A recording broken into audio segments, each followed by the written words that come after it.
Hello students, आज हम लोग पढ़ेंगे क्लास 12 के chapter 11 dual nature of radiation and matter के topic Einstein's photoelectric equation energy quantum of radiation. तो देखिए, इस पे हम लोग ने आइंस्टीन्स फोटोइलेक्ट्रिक इक्वेशन को देखा था, समझा था कि वो कैसे उन सारे रिजल्ट्स को अपने साथ इनकॉर्पोरेट करती है, जहां पर कि हमें ये देखने को मिला था कि इंटेंसिटी बढ़ने के साथ साथ जो फोटो करंट है वो बढ़ता है, और अगर हम लोग फ्रीक्वेंसी बढ़ाते हैं जो इंसिडेंट रेडिएशन है उसका, बाकी सारे पैरामीटर्स को कांस्टेंट रखकर, तो स्टॉपिंग पोटेंशियल को हमें बढ़ाना होता है, या कह लीजिए कि स्टॉपिंग पोटेंशियल उसका बढ़ जाता है। ठीक है, यानी कि एक तरीके से हम लोग देखें, जो काइनेटिक एनर्जी है निकलने वाले इलेक्ट्रॉन्स की, वो बढ़ी हुई है। ठीक है, फिर ये भी हम लोग ने आइंस्टीन फोटोइलेक्ट्रिक इक्वेशन से समझा कि जैसा कि हम लोग ने देखा था एक्सपेरिमेंट में कि जो टाइम लैग होता है, एक तरीके से वहां पर जो टाइम लैग सोच रहे थे हम कि होना चाहिए वेव थ्योरी के अकॉर्डिंग, वो वहां पर मौजूद नहीं था। यानी कि एक्सपेरिमेंटल जो रिजल्ट्स थे उसमें ये देखा गया था कि नो टाइम लैग, किसी भी तरीके का वहां पर टाइम लैग मौजूद नहीं था। ठीक है, और एक कट ऑफ फ्रीक्वेंसी एग्जिस्ट कर रही थी। आइंस्टीन फोटोइलेक्ट्रिक इक्वेशन से ये भी चीज निकलकर आई थी। ठीक है, ये चीज यहां तक क्लियर।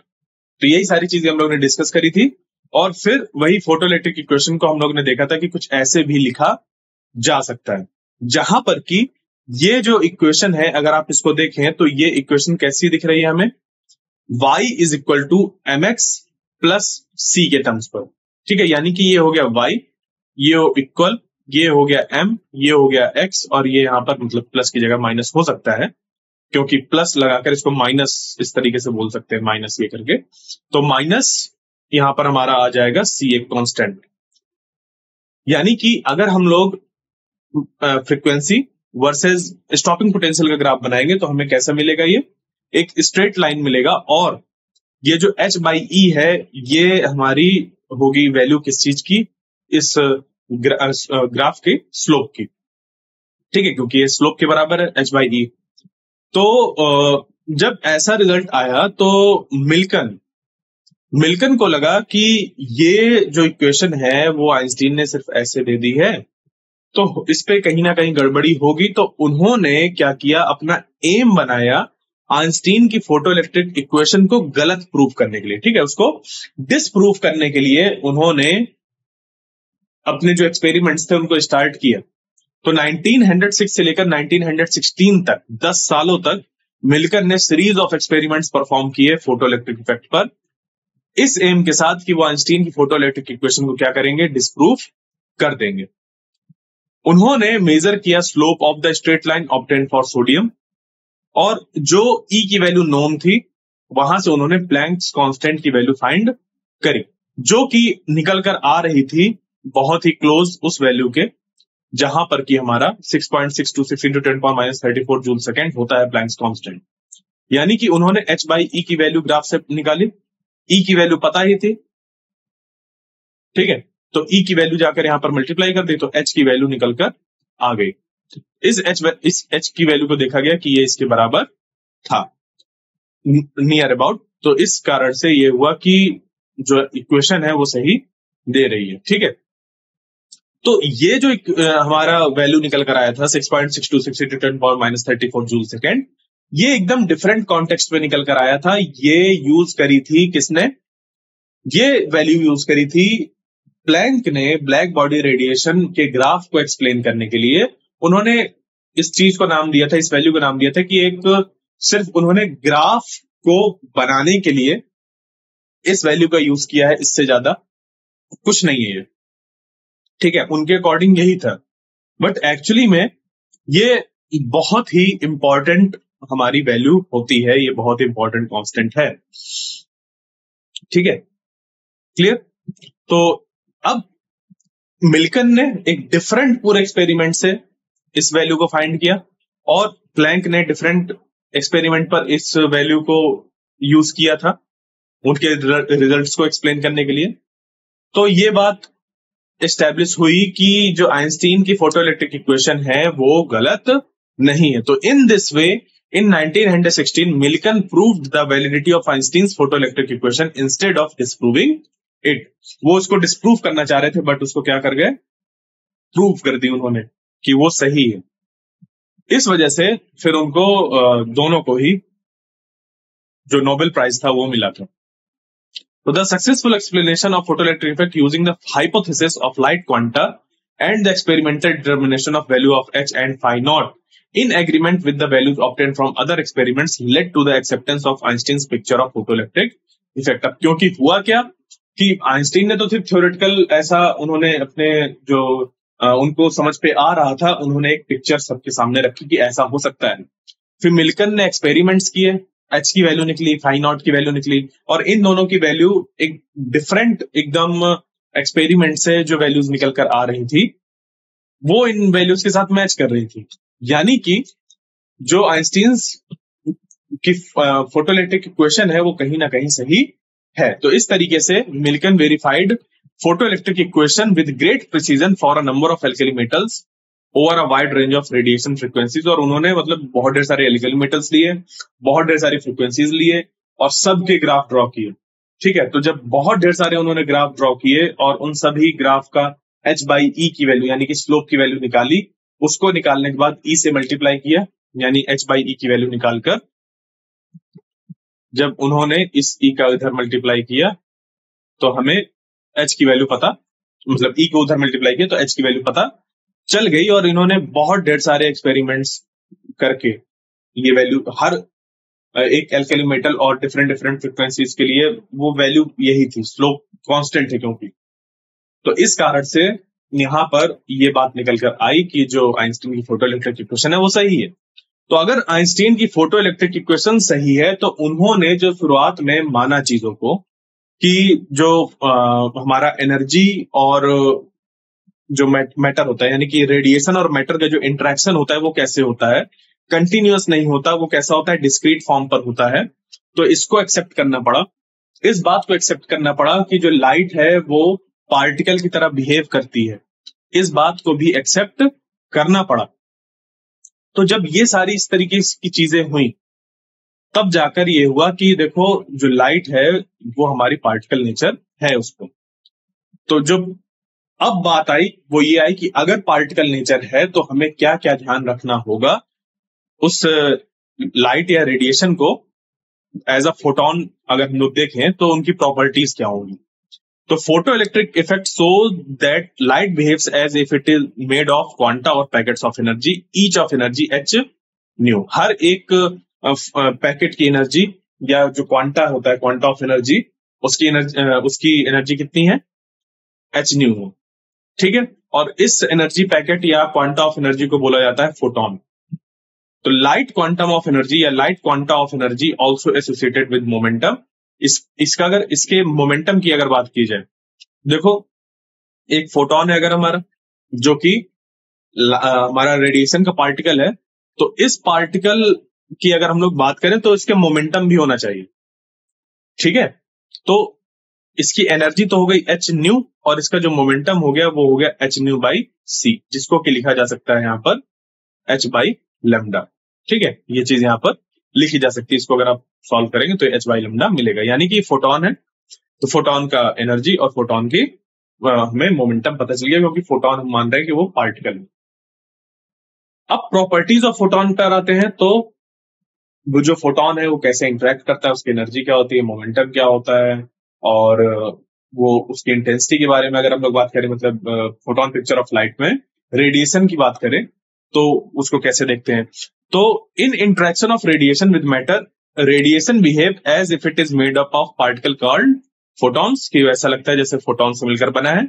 और हर एक फोटोन की जो एनर्जी होती है वो इतनी होती है और मोमेंटम हमारा होता है इतना, P is equal to H nu by C, जहां पर कि सी स्पीड ऑफ लाइट है। उसके बाद यहां पर इनकी एक अगर फ्रीक्वेंसी न्यू की बात करें, वेवलेंथ लेमडा हो सकती है। तो एनर्जी हमारी लिखी जा सकती है एक नए टर्म्स पर और वो हो जाएगा एच सी बाई लेमडा।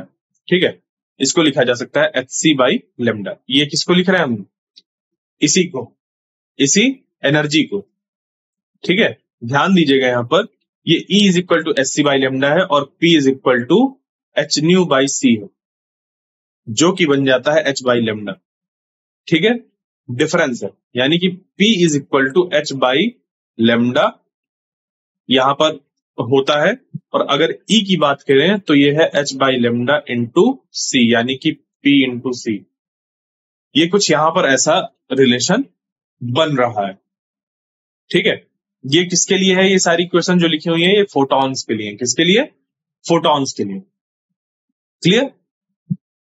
अब आगे, जो ये फोटॉन्स होते हैं वो हमारे इलेक्ट्रिकली न्यूट्रल होते हैं। ये जो फोटॉन्स होते हैं वो इलेक्ट्रिकली न्यूट्रल होते हैं और ये डिफ्लेक्ट नहीं होते हैं by electric and magnetic fields. ये डिफ्लेक्ट नहीं होते हैं by electric and magnetic field. Okay, यानी कि इलेक्ट्रिकली न्यूट्रल होते हैं एकदम। इनमें इलेक्ट्रिक फील्ड या मैग्नेटिक फील्ड का कोई इफेक्ट नहीं पड़ता। ऐसा नहीं होता है कि इलेक्ट्रिक फील्ड और मैग्नेटिक फील्ड अगर हमने लगा दी तो ये अपने पाथ से डेविएट हो जाए, ऐसा नहीं होता है। इन अ फोटोन पार्टिकल कोलिजन, अगर हम लोग फोटोन और पार्टिकल की कोलिजन की बात करें कि जैसे कि इलेक्ट्रॉन है वो एक पार्टिकल है, फोटोन भी हमारा फोटोन है, वो रेडिएशन का पार्टिकल है, एक तरीके से उसको माना जा सकता है। बट पार्टिकल जो हमारा क्लासिकल इमेज है दिमाग में चीजों को लेकर, तो पार्टिकल फोटोन, ठीक है, पार्टिकल फोटोन का कोलिजन अगर हम लोग देखें तो जो टोटल एनर्जी होती है और टोटल मोमेंटम होता है वो हमेशा कंजर्व्ड होता है। वो कैसा होता है? हमेशा कंजर्व्ड होता है। ठीक है। However the number of photons may not be conserved in a collision. ये बहुत ध्यान देना जरूरी है कि जैसे कि हमारी एक मेटल सरफेस है, उस मेटल सरफेस पर अगर 100 फोटॉन्स आ रहे हैं, 100 फोटॉन्स आकर फॉल हो रहे हैं, तो वो 100 फोटॉन्स आकर लेट अस सपोज 100 इलेक्ट्रॉन से टकराए, तो 100 इलेक्ट्रॉन से टकराने के बाद होगा क्या कि ये फोटॉन्स, इनके पास जो एनर्जी है वो उन इलेक्ट्रॉन्स को ट्रांसफर कर देंगे और मोमेंटम ट्रांसफर कर देंगे। तो जो उनका कह लीजिए कि एनर्जी और मोमेंटम है, तो टोटल एनर्जी और टोटल मोमेंटम मोड तो कंजर्व रहेगा। बट अब क्योंकि ये फोटोन आकर यहां पर क्या होगा, इलेक्ट्रॉन के साथ भिड़ेगा और अपनी पूरी की पूरी एनर्जी ट्रांसफर कर देगा, जिसके कारण से होगा क्या कि वहां पर जो फोटोन है वो खत्म होगी। तो अगर यहां पर 100 आ रहे होंगे और अगर वहां पर 50 पूरी तरीके से एब्जॉर्ब हो गए इलेक्ट्रॉन के द्वारा, तो हम ये देखेंगे कि जो फोटॉन्स का नंबर है वो कंजर्व्ड नहीं है। ऐसा नहीं हुआ कि वो टकराए और टकराने के बाद भी 100 नंबर बचे रहे, फोटॉन खत्म हो सकता है। तो however the number of photons may not be conserved in a collision. Collision में जरूरी नहीं है कि जो फोटॉन्स है वो कंजर्व्ड, फोटॉन के जो नंबर्स हैं, नंबर ऑफ फोटॉन्स, ये कंजर्व्ड हो, ये जरूरी नहीं है एक कोलिजन में। ठीक है, यहां तक एनर्जी और मोमेंटम, यानी टोटल एनर्जी और टोटल मोमेंटम तो कंजर्व्ड रहते हैं, बट यहां पर हमारा जो नंबर ऑफ फोटॉन्स है वो कंजर्व्ड नहीं होता। क्यों? क्योंकि द फोटॉन्स में बी एब्जॉर्ब्ड और न्यू फोटॉन्स में बी क्रिएटेड, या तो वो एनिहिलेट हो जाएगा या तो क्रिएशन हो जाएगा उसका। ठीक है, यहां पर ऐसा नहीं है कि नंबर ऑफ फोटॉन्स हमारे कंजर्व्ड रहेंगे कि 10 आए थे तो 10 बचे रहेंगे। 10 आए थे, हो सकता है एक ही बचे, 2 बचे या एक भी ना बचे। बात समझ में आ गई? यहां पर ये ध्यान रखना। तो ये सारी चीजें थी जो हमें फोटॉन्स को लेकर समझना है कि क्या होता है। और चीज जो फोटॉन, अगर फोटॉन पिक्चर ऑफ लाइट की अगर हम लोग बात करें तो उस पूरे रेडिएशन की जो इंटेंसिटी है, इसको हम पहले भी बता चुके हैं, उस पूरे रेडिएशन की जो इंटेंसिटी है वो हमारी डिफाइंड होती है number of photons falling per unit area पर सेकेंड। यानी किसी एक यूनिट एरिया में कितने नंबर ऑफ फोटॉन्स फॉल हो रहे हैं एक सेकेंड में, वो हमारा कहलाता है इंटेंसिटी। ठीक है, 1 मीटर स्क्वायर में 1 सेकेंड में कितने नंबर ऑफ फोटॉन्स फॉल हो रहे हैं, वही हमारा कहलाता है इंटेंसिटी। ठीक है, ये चीज देखिए, एक एग्जांपल को सॉल्व करते हैं। Monochromatic light of frequency this is produced by a laser, the power emitted is this. तो देखो, एक मोनोक्रोमैटिक लाइट की बात हो रही है, यानी कि मोनोक्रोमैटिक, मोनो का मतलब सिंगल, क्रोमैटिक से मतलब है कलर से, तो ये हमारा आ जाएगा लेमडा, एक सिंगल वेवलेंथ की यहां पर लाइट है। ठीक है, monochromatic light of frequency this, या आप बोल सकते हैं कि इसकी जो फ्रीक्वेंसी है वो इतनी है। ठीक है, is produced by a laser, laser से प्रोड्यूस हो रही है। The power emitted is this, जो पावर एमिट हो रही है वो है 2 इंटू 10⁻³ वॉट। अब हमें बताना है what is the energy of a photon in the light beam और how many photons per second on an average are emitted by the source. Per second कितने फोटॉन्स वहां पर एमिट हो रहे हैं, पर सेकेंड कितने फोटॉन्स एमिट हो रहे हैं। तो देखिए यहां पर जो ये दिया हुआ है वॉट, ये क्या दिया हुआ है, पावर। पावर यानी कि energy per unit second, energy per unit second, ये हो गई हमारी पावर। तो एनर्जी पर यूनिट सेकेंड से हम लोग अगर देखें तो वहां पर ये चीज निकल कर आ जाएगी कि हमारे पास जो लेजर है वो इतनी पावर एमिट कर रहा है। अब ये एक फोटोन के एमिट करने से नहीं होगा, यहां पर क्या होगा कि अगर ये लेजर है तो इसने क्या किया होगा, बहुत ढेर सारे फोटॉन्स यहां से एमिट किए होंगे। ठीक है, बहुत ढेर सारे फोटॉन्स एमिट किए होंगे। तो वो जो उन्होंने बहुत ढेर सारे फोटॉन्स एमिट किए होंगे वो सारे फोटॉन्स मिलकर इतना वॉट पावर क्रिएट कर रहे हैं। यानी कि अगर हमें इसको देखें, ये जो लिखा हुआ है ये है 2 इंटू 10⁻³ जूल्स पर सेकेंड, ये लिखा हुआ है। तो अगर हमें एनर्जी पता है, अगर हमें एनर्जी पता है और एक फोटोन की एनर्जी पता चल जाए, एक फोटोन की एनर्जी अगर हमें पता चल जाए, यानी कि h इंटू ये जो फ्रीक्वेंसी है, ये जो फ्रीक्वेंसी है हमारी, इसका अगर हम लोग मल्टीप्लाई करते हैं तो एक फोटोन की एनर्जी पता चल जाएगी। और एक फोटोन की एनर्जी से अगर हम लोग इसको डिवाइड कर देंगे तो नंबर ऑफ फोटॉन्स पता चल जाएंगे। ठीक है, तो वहां से सारी चीजें हमारी निकलकर आ जाएंगी। तो हमें पहले बताना है what is the energy of a photon in the light beam, एक फोटोन की एनर्जी कितनी है, तो वो यहां से पता चल जाएगी। उसके बाद how many photons per second, हमें फिर नंबर बताना है on an average are emitted by the source. तो एक सेकंड में कितने नंबर्स हो रहे हैं, तो एक फोटोन की एनर्जी निकालिए, उसको टोटल जो हमारे पावर है उससे डिवाइड, इसको डिवाइड करिए उस हमारे एक फोटोन की एनर्जी से, तो हमें नंबर पता चल जाएंगे। तो energy of photon E is equal to H nu, E हो गया इतना, न्यू हो गया इतना, जो कि मिलकर बना देगा इतना 3.98 इंटू 10⁻19 जूल। इसको अगर हम लोग चाहें तो इलेक्ट्रॉन वोल्ट्स पर कन्वर्ट कर सकते हैं। ठीक है, उसके बाद बी वाला नंबर ऑफ फोटॉन्स एमिटेड पर सेकेंड, तो इसके लिए क्या हो जाएगा, देखो पावर होता है हमारा energy per unit time, power होता है एनर्जी पर यूनिट टाइम, और ये जो एनर्जी है वो बनी है energy of a photon into number of photon. ठीक है, एक फोटोन की एनर्जी और इनटू नंबर ऑफ फोटॉन्स करने से हमें टोटल एनर्जी मिल जाती है। और इसको हम लोग डिवाइड कर देंगे जब टाइम से, इसको जब हम लोग डिवाइड कर देंगे टाइम से तो वही हमारा पावर आ जाएगा। तो अगर हमें number of photons per unit time चाहिए, उसके लिए हम लोग क्या करें, इसको देखो वैसे पर सेकंड दिया हुआ है यहां पर, तो अगर हम इसको निकालना चाहें तो क्या कर सकते हैं, अगर एच न्यू से इसको डिवाइड करते हैं, यानी कि पावर को एच न्यू से डिवाइड कर दें एक फोटोन की एनर्जी से, तो हमारा काम बन जाएगा और नंबर ऑफ फोटॉन्स एमिटेड पर सेकंड निकलकर आ जाएंगे। इसी चीज को यहां पर हम लोग अप्लाई कर रहे हैं। तो N is equal to power divided by energy of a single photon, ये लिखा हुआ है energy of a single photon. तो 2 into 10⁻³ watts divided by 3.98 into 10⁻19 joules, जो कि हमें दे रहा है 5 इंटू 10⁻15 फोटॉन्स पर सेकंड। एक सेकंड में 5 इंटू 10⁻15 फोटॉन्स क्या हो रहे हैं, एमिट हो रहे हैं। ठीक है, दूसरा क्वेश्चन इस पे, the work function of caesium is this, find the threshold frequency for caesium. अब हमें देखो वर्क फंक्शन दिया हुआ है, तो वर्क फंक्शन हमारा होता है फाई नॉट, और फाई नॉट को हम लोग लिख सकते हैं एच न्यू नॉट, क्योंकि ये क्रिएट करता है हमारा थ्रेशोल्ड फ्रीक्वेंसी को। तो the threshold frequency for caesium is, आसानी से निकलकर आ जाएगा, अभी निकाल कर देखते हैं इसको।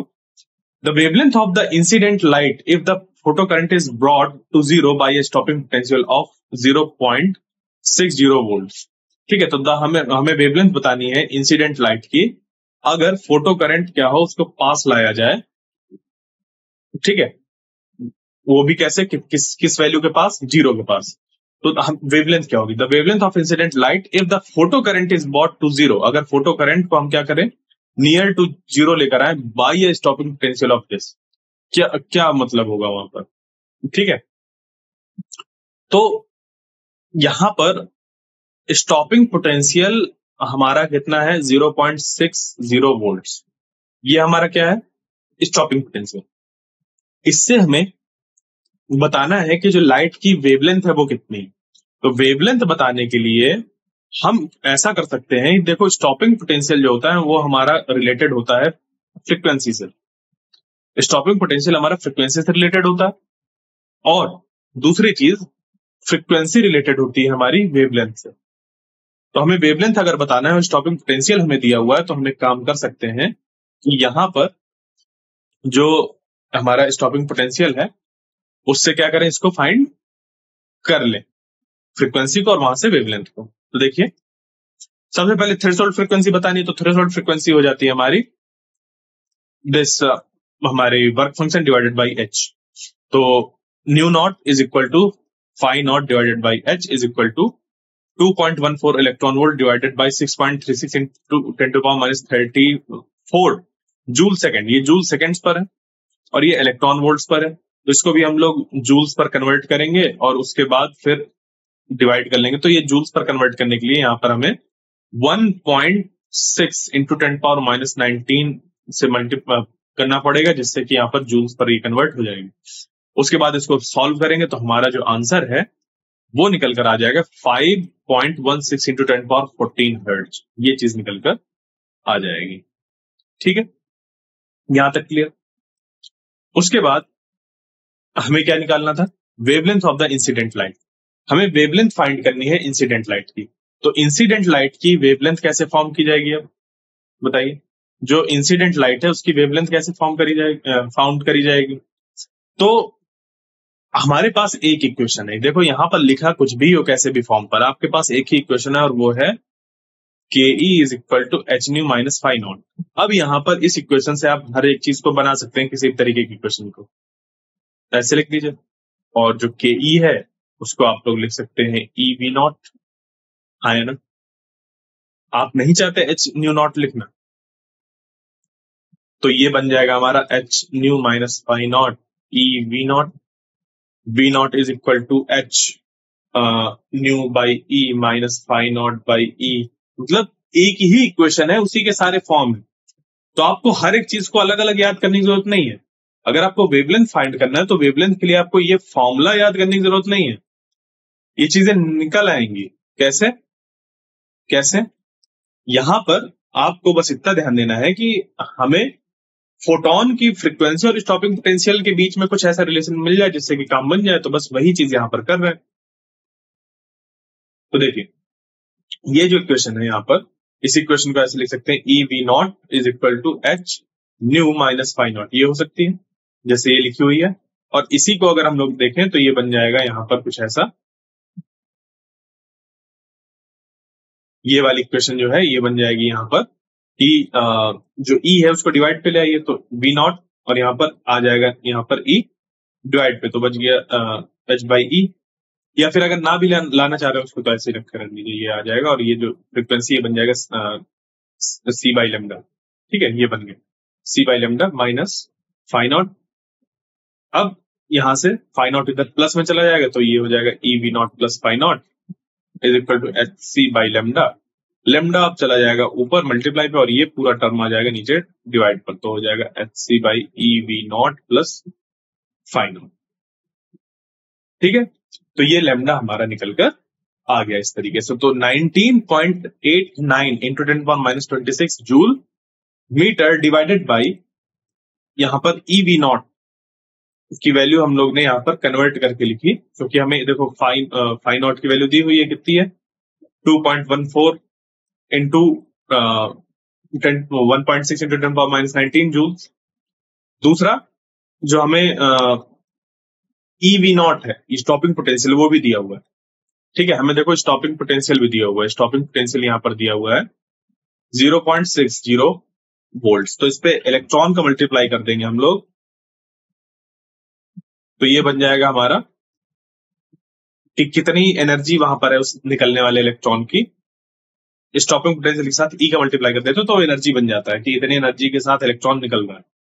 इस एनर्जी को हमने इस एनर्जी के साथ जोड़ दिया, तो यहाँ पर हमारा ये चीज निकलकर आ गई और इससे डिवाइड किया तो ये बन गया 454 नैनोमीटर्स। तो वेवलेंथ निकल कर आ गई 454 नैनोमीटर्स। ठीक है, अब देखिए यहां तक तो हमारा ये हो गया कि जो लाइट है वो हमारी वेव और पार्टिकल दोनों है। बट लुई डिब्रॉय ने एक चीज एक कदम आगे बढ़ाते हुए ये बताया कि जो हमारा मैटर है जिसको कि हम लोग देखते हैं, जैसे कि ये मान लीजिए ये एक मैटर या ये एक मैटर, तो ये सब के सब क्या है, ऐसे हैं जो कि देखने में तो हमें लगता है कि पार्टिकल, ठीक है, पार्टिकल नेचर है, हमारे पास मोमेंटम है, हम मूव कर रहे हैं, ये सब। उन्होंने एक हाइपोथेसिस दी कि कोई भी ऑब्जेक्ट जो इस जगह मतलब इस यूनिवर्स में मौजूद है उसमें दो नेचर होते हैं, यानी कि अगर हम पार्टिकल की बात करें तो उसके पास वेव नेचर होता है और जो वेव होता है उसके पास पार्टिकल नेचर होता है। तो यहां से उन्होंने ये किया कि dual nature of light implies that particles of nature जैसे कि इलेक्ट्रॉन्स, प्रोटॉन्स एक्सेट्रा, ये भी वेव लाइक प्रॉपर्टीज को शो कर सकते हैं। ठीक है, तो हाइपोथेसिस ये थी 1924 में इन्होंने डिब्रॉय ने दी थी कि जो मूविंग मटेरियल पार्टिकल्स हैं जिन पे मोमेंटम p है, उनकी जो वेवलेंथ होती है वो होती है lambda is equal to h by P. Wavelength कितनी होती है? Lambda is equal to h by P, ये होती है वेवलेंथ। ठीक है, ये चीज उन्होंने दिया। और ये जो इक्वेशन है हमारी, इस इक्वेशन में जो लैम्डा है वो है डिब्रॉय वेवलेंथ, हम उसको बोलते हैं। h प्लैंक्स कांस्टेंट है, m mass of the particle और v है स्पीड ऑफ द पार्टिकल। अब देखिए इसमें गौर से कि जो लैम्डा है वो रिप्रेजेंट करता है वेव नेचर, जो लैम्डा है वो रिप्रेजेंट करता है वेव नेचर को, और जो p है वो रिप्रेजेंट करता है पार्टिकल नेचर को। तो लुई डिब्रॉय ने पार्टिकल नेचर और वेव नेचर को एक ही इक्वेशन पर ला दिया, जो कि एक बहुत ही इंपॉर्टेंट रिजल्ट था कि जो रेडिएशन है वो तो उस पे दो नेचर तो शो हो ही रहे, वेव नेचर और पार्टिकल नेचर वो तो शो हो ही रहे। मैटर्स भी, यानी कि जो हमारे मटेरियल पार्टिकल हैं जिनको कि हम लोग बोलते हैं, बचपन से देखते आ रहे हैं, चीजें देखते आ रहे हैं, हमारे चारों तरफ जो चीज मौजूद है जिसको कि हम छू सकते हैं, वो भी अगर मूव करें तो उनमें क्योंकि मोमेंटम आ जाएगा और मोमेंटम आने की वजह से उस पर वेवलेंथ आ जाएगी। ठीक है, ये चीज उन्होंने देखा क्या उन्होंने बताया, ये चीज बताई। तो ये जो रिलेशन था डिब्रॉय का, वो फोटॉन्स के द्वारा जो था वो सेटिस्फाई किया जा रहा था। माइक्रोस्कोपिक ऑब्जेक्ट्स जो होते हैं जैसे कि हम लोग हैं या कोई बड़ा ऑब्जेक्ट है, बॉल है, इनको अगर हम लोग थ्रो करते हैं तो हमें उन पे वेवलेंथ देखने को नहीं मिलती, क्योंकि वो बहुत छोटी होती है कि उनको मेजर किया जा सके। हम लोग जब मूव करते हैं तो हमारे पास भी एक वेवलेंथ होती है, बट उस वेवलेंथ को हम लोग मेजर नहीं कर सकते क्योंकि वो वेवलेंथ जो होती है बहुत छोटी होती है कि उसको मेजर किया जा सके। दूसरा, जो वेव कैरेक्टर ऑफ पार्टिकल है वो बहुत ही ज्यादा एक सिग्निफिकेंट हो गया जब हम लोग सब एटॉमिक डोमेन में जाते हैं, यानी कि इलेक्ट्रॉन, प्रोटॉन, इनके मूवमेंट की जब हम लोग बात करते हैं तो उनकी स्टडी पार्टिकल मान के नहीं करते हैं, हम लोग उनको वेव मानकर करते हैं। और वो भी मतलब आगे चलकर तो ये है, फिर ना तो हम उसको वेव बोलते हैं ना तो पार्टिकल बोलते हैं उनको, फिर हम लोग स्टेट वेक्टर करके आगे चीजें सॉल्व करते हैं, वो अलग चीज है। बट यहां पर कहने का मतलब कि हम लोग सिंपल सा ये मानते हैं कि जो लाइट है उसके दो नेचर है, मैटर के भी दो नेचर है। जो मैटर जिनका की मास बहुत ज्यादा है उस केस में, यानी कि मैक्रोस्कोपिक ऑब्जेक्ट जो है उनकी वेवलेंथ बहुत छोटी होती है, इस वजह से उनमें दिखाई नहीं देता।